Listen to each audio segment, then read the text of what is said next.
J'ai une maman qui me posait la question aujourd'hui à savoir si les outils sensoriels pouvaient créer par apprentissage une dépendance chez les enfants.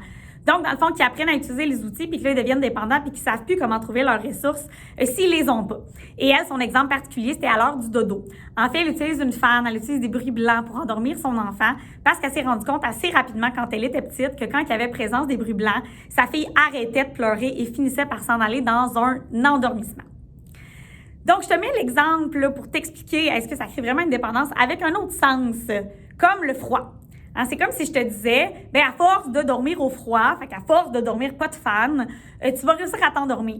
Ce qui se passe, c'est qu'il y a certaines personnes que leur système nerveux va finir par s'habituer au froid et qui vont finir par réussir à tomber dans un état de somnolence.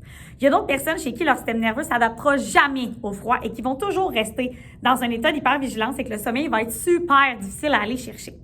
En fait, c'est pas la sensation le problème, c'est la capacité de notre système sensoriel à se ramener dans un état de calme et dans un état de somnolence.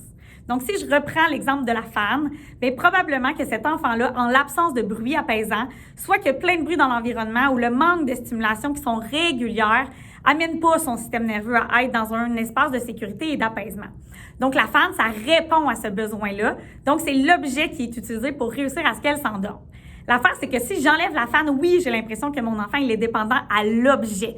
Mais en fait, à quoi il est dépendant? C'est de répondre à son besoin au niveau sensoriel. C'est vraiment ça, la dépendance. Donc, si on trouve un objet ou une stratégie qui répond aux besoins intérieurs, bien, ça va faire que notre enfant va réussir à trouver son apaisement et à aller s'endormir. C'est la même chose pour tous les outils sensoriels. C'est pas l'outil en tant que tel qui crée la dépendance, c'est la dépendance à répondre à son besoin et à se sentir régulé, qui est un des besoins primaires, finalement, des êtres humains.